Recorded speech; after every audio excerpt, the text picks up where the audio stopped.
আমার যে বুক কাঁপছে। রামপ্রসাদ, সর্বাণী, রামহরি, পরমেশ্বরী এরা কোথায়? হে ভগবান, ঠাকুর এদের রক্ষা করো, ঠাকুর এদের রক্ষা করো। আমি বাড়িতে কি জবাব দেব?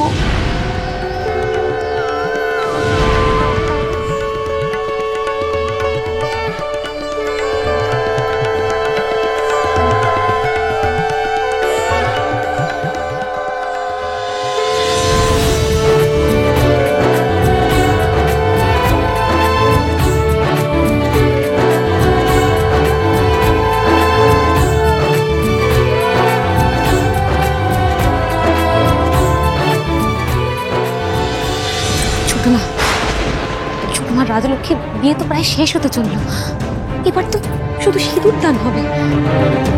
আমার রামহরিটার তো এখনো কোনো পাত্তাই নেই। আপনি কোন ভরসায় বললেন বলুন তো যে মেজ ঠাকুর ওদেরকে ঠিক খুঁজে আনবে? বড় বৌমা এছাড়া আর কি করতাম বলতে পারো? তখন রামপ্রসাদের উপর ভরসা করা ছাড়া আমাদের কাছে তো আর কোনো উপায় ছিল না।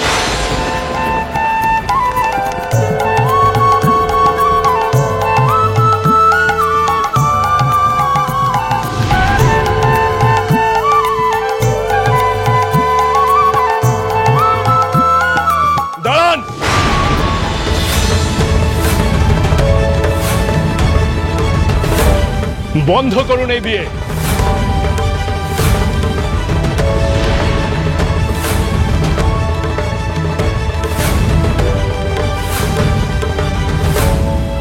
রামহরি, এসব কি রামপ্রসাদ? বিয়ে বন্ধ করতে বলছো কেন? কি হয়েছে সেটা আমি আপনাকে পরে বলবো মিত্র মশাই। কি আছে এসব? কি হচ্ছে? যা হচ্ছে তা অনেক আগে হওয়া উচিত ছিল।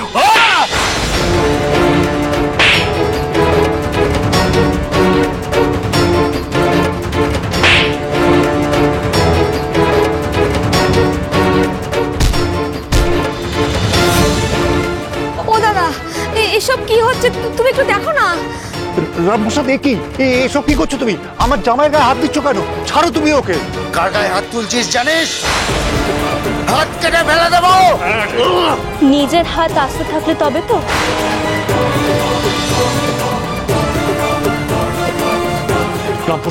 রামপ্রসাদ সবকিছু একটা সীমা আছে, তুমি সীমা অতিক্রম করো না। শিবা,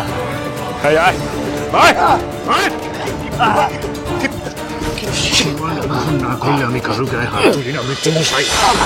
জামাই বলছেন না একে আপনি? আপনার জামাই নামের কলঙ্ক। মুখ সামলে কথা বলো রামপ্রসাদ।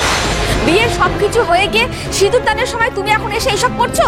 তুমি মেয়েটার কেন সর্বনাশ করতে চাইছো বলো তো? রাজলক্ষ্মীকে বিপদের হাত থেকে বাঁচাচ্ছি। আপনার হবু জামাই, ওনার নজর আমার উপর পড়েছিল। বিয়ের আগে ফুর্তি করবেন বলে দুজন বাচ্চা শুদ্ধ আমাকে তুলে নিয়ে গেছিলেন বাগান বাড়িতে।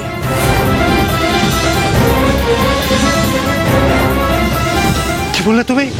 দ্বারকানাথ ঠিকই দেখেছিল মিত্র মশাই। আসলে বিয়ে করতে এসে এমন লাম্পট্য কেউ করতে পারে তা কেউ বিশ্বাসও করতে পারে। কথায় কথায় বলে ও নাকি রাজার বেটা। রাজার বেটা হলেই কি সব পাপ ক্ষমা হয়ে যায়? মশাই, আমি সময় মতন গিয়ে পৌঁছতে পেরেছিলাম মায়ের আশীর্বাদে, তাই নাহলে এই দুধের শিশু, এই বাচ্চা ছেলেটা আর সর্বাণীকে নিয়ে গিয়ে এই কুলাঙ্গার একটা ঘরের মধ্যে বন্ধ করে রেখেছিল।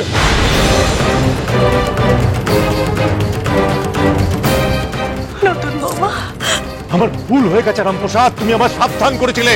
তোমার সাবধান মানে আমি শুনিনি। আমি এক্ষুনি এই ভুল শুধরে নেবো। ছাড়া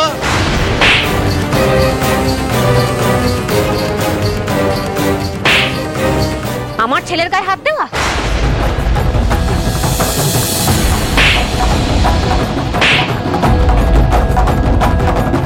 সবাইকে ভুগতে হবে, সবাইকে ভুগতে হবে। আমার গায়ে হাত দেওয়া না? হ্যাঁ, আমার গায়ে হাত দেওয়া, রাজার ছেলের গায়ে হাত দেওয়া। তুই তো রাজা হসনি এখনো। আর তোর মতো ছেলে রাজা হলে দেশ উচ্ছন্নে যাবে, উচ্ছন্নে যাবে।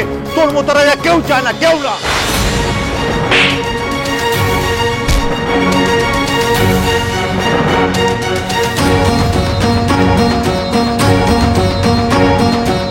এ কি করছেন আপনারা?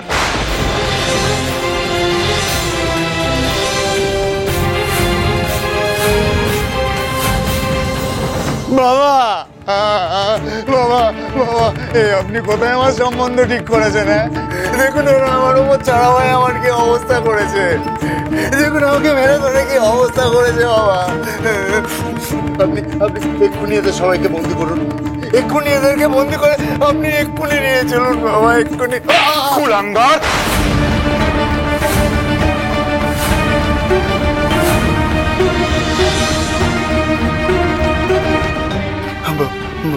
বাবা তোমার অনেক লাম্পট্য আমি সহ্য করেছি, কিন্তু তোমার কুকীর্তি এখন সমস্ত সীমানা অতিক্রম করেছে। ভেবেছিলাম বিয়ে দিলে তুমি শুধরে যাবে, কিন্তু না, তুমি শুধরানোর মতো ছেলেই নও। বাবা আপনার কোথাও ভুল হচ্ছে, আপনাকে কেউ ভুল বুঝিয়েছে বাবা। এরা আমাকে একটাও কথা বলবে না তুমি। এই মুহূর্তে তুমি আমার চোখের সামনে থেকে চলে যাও। আর হ্যাঁ, শুধু এখান থেকে নয়, এই রাজ্য থেকেও তোমাকে আমি বিতাড়িত করার ব্যবস্থা করব। বাবা এটা কি কি বলছেন?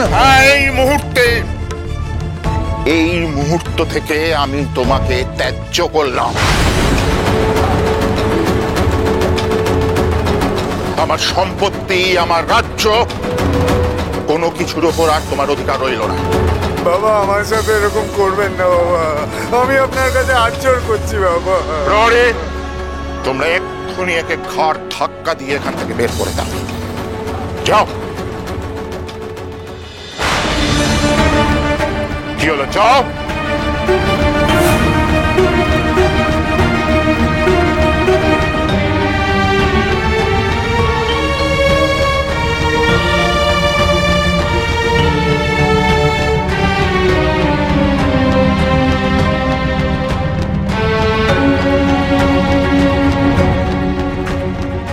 মিত্রমশাই,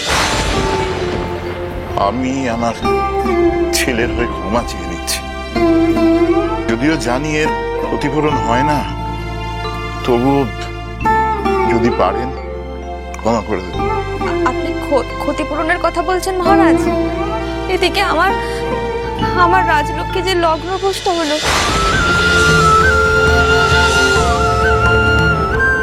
অগ্নি সাক্ষী করে ওরা 7 পাক ঘুরেছে, আর একটু পরে সিঁদুরদান হলেই তো, হে ভগবান, কি যে অনর্থ হয়ে গেল।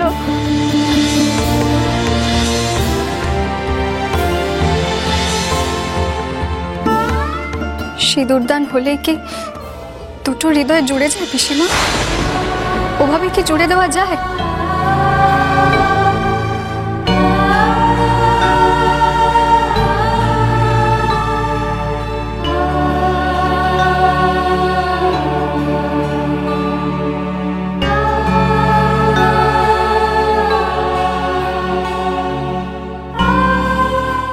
মারে আমার আমার মানুষ চিন্তা পূর্ণ হয়ে গেছে রে বাবা, সর্বনাশের দায় আমার। না বাবা, এই বিয়ে হলেও আমি সুখী হতাম না, সারাটা জীবন ভুগতাম, তুমিও আর আমিও। মারে, তুই যে লগ্নভ্রষ্টা হয়ে যাবি, সারা জীবন কি বাপের বাড়িতে বসেই কাটাবি? তুই লগ্নভ্রষ্টা হলে তোকে যে কেউ বিয়ে করবে না।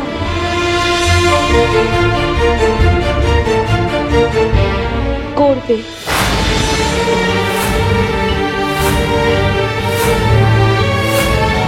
তেমন মানুষও আছেন। তো কে সে? যার সাথে ওনার হৃদয় জুড়ে আছে। সর্বাণী, আপনি কার কথা বলছেন?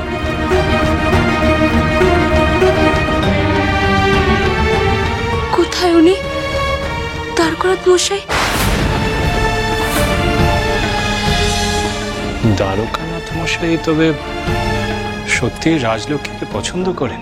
আমি রাজলক্ষ্মীর সাথে ওনাকে কথা বলতে দেখেছিলাম, যেটুকু কথা শুনেছিলাম মনে হয়েছিল রাজলক্ষ্মীকে দ্বারকানাথ মশাই খুব ভালোবাসেন।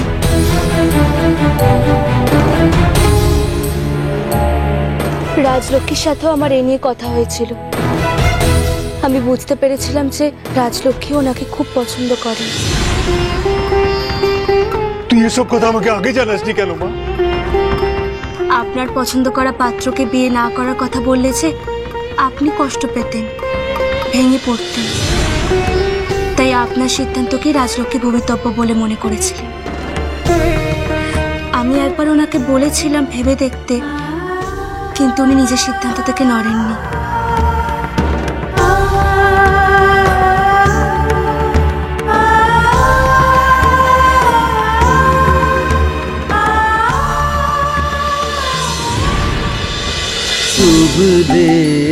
রামপ্রসাদ সোম থেকে রবি প্রতিদিন বিকেল 5:30টায় স্টার জলসায় ও ডিজনি প্লাস হটস্টারে।